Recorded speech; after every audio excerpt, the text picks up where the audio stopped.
Olá pessoal, hoje nós vamos concluir o nosso ciclo de formações da Pastoral Familiar da Diocese de Amparo.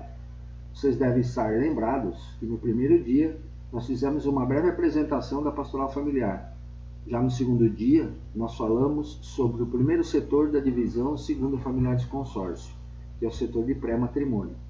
E no terceiro dia, nós falamos sobre o segundo setor, que é o setor de pós-matrimônio. E hoje nós vamos encerrar a nossa formações, o nosso ciclo de formações, falando sobre os casos especiais. Hoje, a gente consegue constatar facilmente, que as dificuldades dos casados, em viver e perseverar no matrimônio, sobretudo no que tange às finalidades e às propriedades da união conjugal. Quando a gente fala de fidelidade, abertura à vida, fecundidade e a dedicação aos filhos. Nesse contexto, nós, Pastoral Familiar, somos chamados a dar com frequência uma atenção especial a essas diferentes situações de conflito, que no matrimônio e na família constituem desafios que são habitualmente presentes nesse nosso tempo.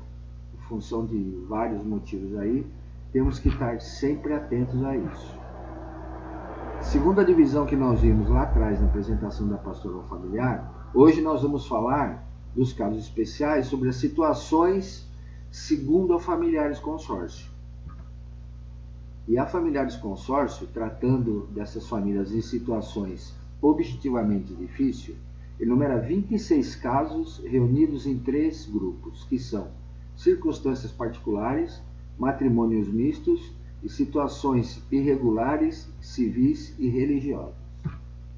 No grupo de circunstâncias particulares, são 18 situações, que são emigrantes por motivo de trabalho, obrigados a longas ausências, nos casos dos militares, dos presos e dos fugitivos, famílias marginalizadas nas grandes cidades, os que não têm casa, famílias incompletas ou monoparentais, famílias com filhos deficientes ou drogados, famílias com alcoólatras, famílias desenraizadas de seu ambiente sociocultural, famílias discriminadas. Eu grifei em vermelho aqui famílias incompletas ou monoparentais, que a gente já faz um trabalho na nossa diocese, que eu vou comentar mais tarde. Também temos famílias ideologicamente divididas, famílias afastadas da paróquia, famílias perseguidas pela fé, famílias de cônjuges menores, idosos, anciãos em solidão e sem condições de vida, famílias com problemas com adolescentes, famílias com problemas de matrimônio de filhos, morte de um familiar e momentos difíceis, como abandono, morte e conflitos. Já no segundo grupo, nós temos 2 casos dos que são os matrimônios mitos. O primeiro é o matrimônio entre católico e outro batizado, e o segundo é o matrimônio entre católico e não batizado, de outras religiões ou sem religião. E por fim, o terceiro grupo, com 5 casos: matrimônios à experiência, uniões livres de fato, católicos casados só no civil, separados e divorciados sem segunda união, divorciados que contraem nova união, no caso uma segunda união, que é que nós temos um encontro com Jesus Bom Pastor, que eu vou falar mais tarde, e os sem família. Eu marquei aqui também em vermelho católicos casados só no civil, que a gente também, a diocese, faz um trabalho de legitimação com isso. Nós vamos falar aqui, se a gente for falar dos 26 casos aqui, nós vamos estender muito essa formação, e não é o caso. Eu elenquei aqui 9 situações que, no meu entender, são as mais urgentes e as mais fáceis de se lidar, de se atacar nesse momento.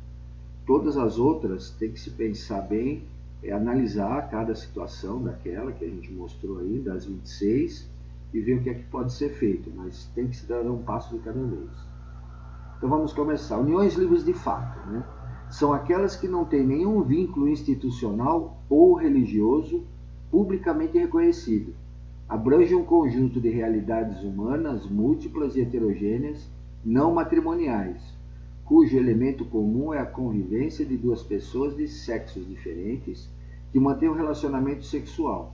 As uniões de fato se caracterizam precisamente por ignorar, postergar ou até mesmo rejeitar o compromisso conjugal. Então é aquele casal que se une só para fazer sexo, não quer compromisso com nada, não quer morar junto, não quer nada. É simplesmente para viver a vida. Atualmente, a maioria dos jovens quer ter uma família, mas apenas uma minoria opta pelo casamento legal ou religioso. Esse tipo de união cresce no mundo atual, marcado pelo secularismo. Há alguns motivos que levam a esse tipo de união: econômico, receio de compromisso sério, extrema pobreza, ignorância e outros por aí. E qual ação, né, que a gente sugere para que se faça nessas condições? Os pastores e a comunidade eclesial procurarão permanecer junto a essas pessoas, caso por caso, não incluí-las num grupo, caso a caso, com discrição, respeito e afeto, ajudando-as a descobrir a essência e a beleza do matrimônio e da família segundo o plano de Deus. Deverão acompanhá-las para que venham a receber o sacramento e, passo a passo, conduzi-las até chegarem a possuir a vida plena da graça com o objetivo final da ação pastoral. Ou seja, temos que acolher. Temos que acolher e, através do nosso exemplo de família, mostrar para eles que tanto o matrimônio quanto a família são um dom de Deus. O segundo item que eu separei é a separação mantendo a fidelidade ao vínculo conjugal. Circunstâncias graves e insustentáveis podem levar um matrimônio válido à inevitável separação, como remédio extremo, mantendo-se, todavia, o vínculo matrimonial. Os cônjuges, diante de uma convivência matrimonial insustentável, decidem assumir como mal menor a separação da vida conjugal ou o divórcio civil e, ao mesmo tempo, permanecem fiéis ao vínculo contraído. Ou seja, é aquele que tem a separação, que eles se separam, mas eles não procuram outra união. Eles ficam separados, né, até se divorciam, mas eles não procuram nada, por quê? Para continuar usufruindo da vida religiosa, da comunhão, da confissão, e que se eles passarem a morar juntos ou no casamento civil, eles não podem mais fazer. E qual é a ação para esse tipo de situação? A comunidade eclesial é convocada a assumir o compromisso de alentar, sustentar e acompanhar os esposos que passam por esta situação, rodeá-los de estima, solidariedade, compreensão e ajuda específica. Procurar motivá-los a dedicar parte do seu tempo a diferentes pastorais ou organizações apostólicas, prestando ajuda a pessoas que se encontram na mesma situação. Ou seja, dependendo de como é feita a separação, ela acaba sendo um pouco traumática e a pessoa acaba perdendo um pouco o chão. Então nós, como pastoral familiar, temos que apoiar, trazer para nós essas pessoas e fazê-las, reerguê-las, né, desse momento tão difícil da vida deles. Terceiro item, matrimônio canônico precedido de um divórcio civil. Cada vez são mais frequentes os matrimônios sacramentais entre batizados, nos quais um dos cônjuges ou ambos desfizeram uma união anterior meramente civil. E qual é a ação, né, para esse caso? Eles não casaram na igreja, eles estavam casados no civil e se divorciaram no civil. Aqui a gente trata como uma legitimação, ou seja, ter um casamento no civil, não importa aqui se é um segundo ou um terceiro casamento, um primeiro ou segundo casamento no civil, porque para a Igreja Católica o casamento só no civil não vale nada. E trata como uma legitimação, que é fazer com que esses recasados, né, só no civil, que venham a receber o sacramento do matrimônio através de uma legitimação. Agora, tem que ter muita atenção, porque essa união ela pode provocar um impacto, às vezes, forte no cônjuge abandonado e nos filhos de uma união anterior. Então, a gente precisa ter caridade e, com empatia, solucionar esse problema, ou seja, analisar como está, como foi feita a separação, como estão vivendo hoje, se vivem bem, se vivem mal, para que a gente possa fazer a legitimação e ela realmente dê frutos. Temos que oferecer esclarecimentos necessários e adequados, examinar com prudência as circunstâncias da nova união, para ver se não teve nada de errado. Quarto caso, casados na igreja, divorciados civilmente e novamente unidos pelo casamento civil. Esta é uma situação que se alastra cada vez mais em nosso tempo, também entre católicos. Há muitos casamentos mal sucedidos que levam à separação. Procura-se então uma nova união conjugal, porém sem o rito religioso católico. Em muitos casos, quem recorreu ao divórcio já tem a intenção de realizar uma nova união, mesmo não podendo contrair matrimônio conforme o rito religioso católico.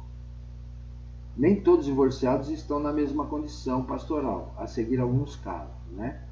Isso não quer dizer que eles estão diferentes, eles estão na mesma situação em pecado, eles não podem comungar, não podem confessar. Os abandonados injustamente, que contraíram novas núpcias por não suportar a solidão. Os que contraíram nova união porque não estavam convencidos que sua união anterior não tinha sido válida. Os que compreendem que contraíram um novo matrimônio válido, mas não perseveraram e formaram uma nova família. Os que contraíram uma nova união buscando benefício para terceiro, que no caso, a educação dos filhos. Todas essas são situações diferentes, mas com o mesmo resultado. São divorciados com uma segunda união, que não podem participar de algumas, nem de confissão e nem da comunhão. E qual é a ação para esses casos, né? Encontrar para estas pessoas canais de participação na vida da igreja, cultivo da devoção com a Eucaristia, mediante as visitas ao Santíssimo Sacramento e a comunhão espiritual, quando retamente é entendida, exortando-as a participar das missas, animando-as para escutar a palavra de Deus e fazer atos de penitência, acolhê-las paternalmente na ocasião do batismo dos filhos. Como eu falei, né, lá atrás, nós aqui da Diocese de Amparo temos para auxiliar esses casais, né, de segunda união, o encontro com Jesus Bom Pastor. Esse ano aqui vai ocorrer o 8º encontro na nossa diocese, que vai ser na cidade de Pedreira. Então esse encontro ele visa o quê? A aproximar mais esses casais da igreja, tá certo? Mostrando para eles que a vida, que a situação que eles ocupam atualmente não é uma situação para se desesperar, né? Que apesar de eles não poderem confessar e não poderem comungar, mas a comunhão espiritual, como eu falei, as visitas ao Santíssimo Sacramento, tudo isso traz um benefício espiritual e que faz bem para a alma desse povo. O que está sendo, o que o Papa Francisco fez para esse pessoal é que antes era muito caro e demorava muito tempo você conseguir a nulidade do matrimônio, né? Eu falo nulidade assim, não é anular um casamento que foi válido, em algumas circunstâncias mostra que o casamento não existiu, ele é nulo, então a pessoa deixa de ser casada e volta a ser solteira. Existe todo um processo, né, de acompanhamento, de entrevistas do tribunal eclesiástico, até que chegue no juiz que vai determinar se a possibilidade de nulidade ou não. Como eu disse, o tempo reduziu bastante porque, em alguns casos, a própria diocese, o próprio bispo da diocese pode julgar a nulidade. E isso fez com que também o valor, que era muito caro antigamente, também caísse bastante, tornando mais acessível para os casais. Tanto que na nossa diocese, inúmeros casais conseguiram a nulidade, por isso que não estavam contentes por estarem em desacordo com a fé católica, conseguiram a nulidade e já se casaram na igreja, como deveria ser. O 5º grupo, católicos unidos apenas no civil. Existem católicos que só se unem pelo contrato civil. Contudo, no âmbito da igreja, essa união é nula, porque não foi contraída de acordo com a forma estabelecida pelo direito canônico, exigida como requisito de validade. esses casais demonstram com tal comportamento falha na formação religiosa, uma vez que não percebem a importância da graça sacramental para a realização do matrimônio como projeto de vida e missão. Eles só querem, casou no civil, para eles está bom demais, o resto não importa, né? Existem casos em que, por temor ao compromisso de uma união permanente e irreversível, por insegurança, por imaturidade ou por influência da mentalidade secularista, alguns católicos optam apenas pelo matrimônio civil. Nessa situação pastoral, torna-se até mais difícil do que as uniões de fato. No caso das uniões de fato, eles não têm consciência, pelo menos a grande maioria, da graça do sacramento do matrimônio. Então, o convencimento, aí no caso, para fazê-los entender a graça do matrimônio, tudo é mais fácil. Já esse grupo, eles sabem do casamento da Igreja Católica, mas não querem casar na Igreja Católica. Então, o convencimento aqui talvez fique mais difícil do que nas uniões livres de fato. E quais são as ações? Qual é a ação, para esse grupo aí? Contato dos agentes da pastoral familiar com as pessoas que vivem esta situação. Aqui, a grande tarefa consiste em fazer as pessoas compreenderem a incoerência da situação com a fé que professam. É conveniente que possam se integrar numa comunidade, que sejam tratados com a máxima caridade e acolhida pastoral. Aqui eu coloquei essa sanatio radice, não sei se é assim que fala, sanação radical, que depois de muita pesquisa e com uma explicação bem fácil, dá para a gente entender o que é. Vamos dar um exemplo. O que é a sanação radical? A sanação é você sanar uma coisa que está errada, E neste caso, vamos imaginar que você tem um casal, casados, ela católica, ele protestante. E ele não admite casar na igreja porque não quer receber bênção, quer receber nada de padre católico, porque ele é protestante, Mas, para a igreja, o casamento, o principal do casamento é o consentimento de ambos. E esse consentimento já teve no civil, porque eles são casados. Então, neste caso, o que acontece?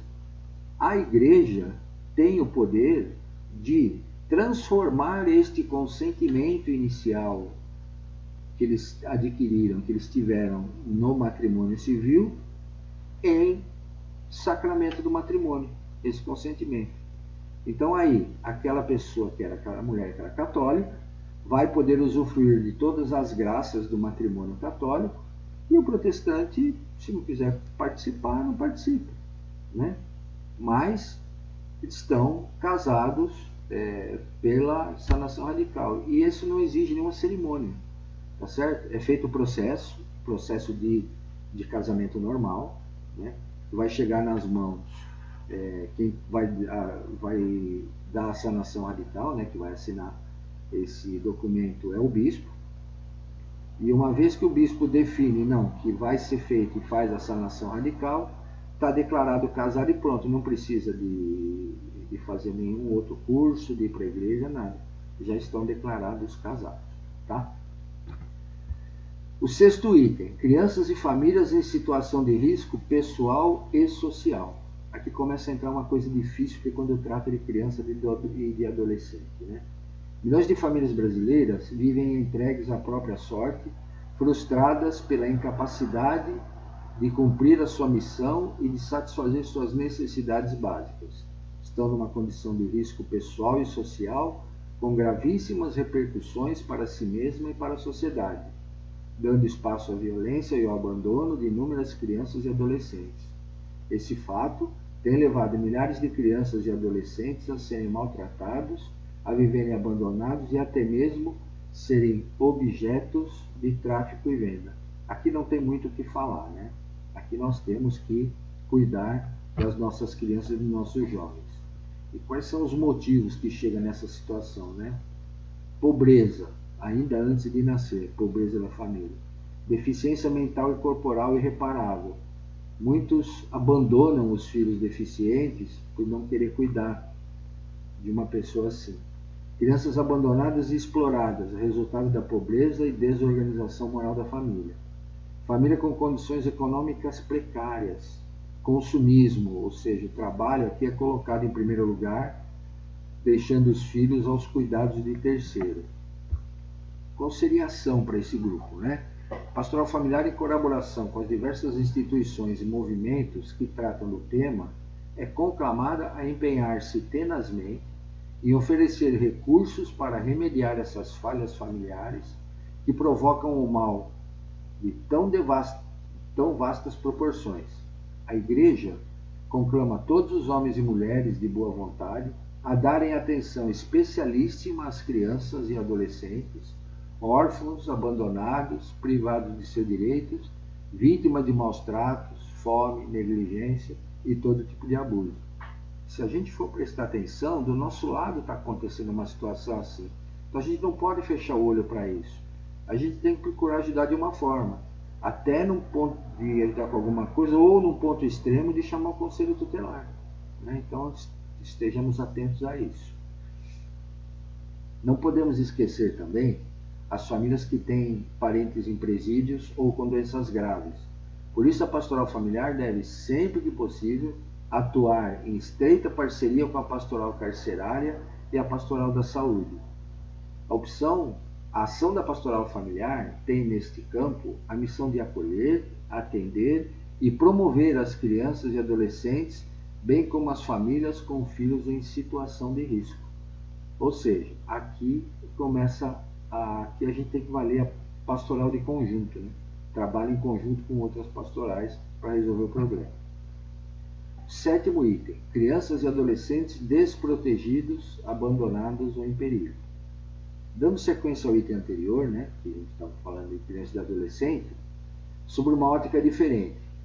Essa estatística aqui é de 2010. A população brasileira possui 205 milhões de pessoas, dos quais 40% são crianças e adolescentes. Se essas crianças e adolescentes não forem bem orientadas, pode-se desencantar com o mundo e ter uma descrença com o ser humano. Daí termos presenciado o aumento constante de meninos e meninas de rua sem orientação, com vínculos familiares frágeis. Essas crianças, pela falta de atenção, educação e amor das famílias, desenvolvem práticas antissociais que habitualmente dificultam a convivência humana, sendo presas fáceis de traficantes da criminalidade e de diferentes tipos de exploração. Se a gente não cuidar de nossas crianças, o mundo vai cuidar. Então, não vamos só pensar que os nossos filhos, por estarem conosco, eles estão protegidos, porque podem estar andando na rua e ser assaltados por uma dessas crianças que a gente não deu atenção, né? E acontecer algo pior. Então vamos prestar mais atenção nesse grupo aqui. Qual é a ação, né, para isso, né? Denunciar toda violação contra a criança, difundir e exigir o cumprimento da Convenção dos Direitos da Criança, orientar os leigos para que lutem pelo cumprimento das leis que protegem os direitos da criança e do adolescente, somar esforços e apoiar as pastorais da criança e do menor, da sobriedade, e buscar, de fato, integração entre a pastoral familiar, pastoral da catequese, da juventude, da saúde, a carcerária e as pastorais sociais em geral. Olha aqui, mais uma vez a pastoral de conjunto. Todo mundo trabalhando por um bem comum. Acompanhar e apoiar efetivamente os pais de família, educadores, catequistas e institutos religiosos que se dedicam à educação da criança, prestando uma atenção especial ao crescimento na fé. Promover a pastoral da criança. Em algumas cidades a gente sabe que a pastoral da criança vem meio que estagnada. Assistir e promover lares transitórios para crianças abandonadas. Ação junto a casais sem filhos para adoção legal. Criar programas assistenciais que ajudem os pais ou responsáveis a garantir sua proteção e desenvolvimento. Nós temos que cuidar de nossas crianças, seja de que forma for. Então, Mãos à obra. Oitavo, atenção aos idosos. Aumento do ciclo vital, vida mais longa. Rendimentos insuficientes. Despesas médicas e remédios caros. Idoso marginalizado em virtude da situação da família no mundo moderno. Visão negativa da terceira idade. Situações dolorosas, causando até chegando a internações em asilos. Esta é a realidade do idoso hoje, né? Se ele não tem uma condição e os filhos não dão assistência, é o que vão acabar em asilos. Então nós temos que cuidar desse, né? Que todo mundo vai ficar idoso um dia. Né? E qual é a ação para esse grupo, né? Despertar nos mais velhos de que tem uma missão a cumprir ou uma ajuda a dar.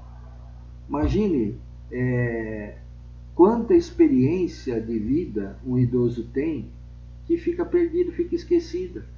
Nós temos que resgatar junto a essas pessoas que várias dessas experiências podem servir de história para ajudar outros idosos, né? Fomentar nas comunidades o encontro de pessoas idosas para facilitar o contato mútuo. Hoje na nossa diocese, aquele primeiro que eu pintei de vermelho lá atrás, que é o encontro, famílias monoparentais, né? Incompletas ou monoparentais.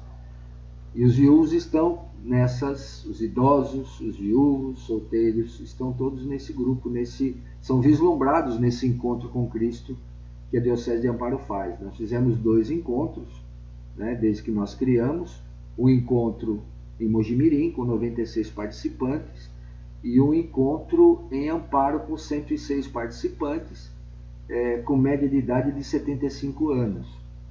Então vocês podem perceber que é muito grande o número de idosos que estão esquecidos. E você precisa ver a alegria deles quando participaram desse encontro com Cristo. Então vamos prestar mais atenção aos nossos idosos, resgatá-los para as nossas comunidades e para que quando tiverem outros encontros desses, eles possam ser incluídos também. Dar formação específica para que ajudem os outros, né? Colaborar com o matrimônio das pessoas mais velhas para que continue testemunhando o valor do sacramento do vínculo que nos une. Ajudar viúvos e viúvas no cultivo da espiritualidade. Valorizar o sacrifício das famílias que cuidam dos idosos. É uma gama muito grande. O Brasil, o mundo está envelhecendo. Então vai chegar um momento que nós vamos ter mais idosos do que jovens. Então nós temos que cuidar desse pessoal que trabalhou tanto para chegar onde chegou e tem que ter um pouco de dignidade. E por último, famílias de migrantes, né?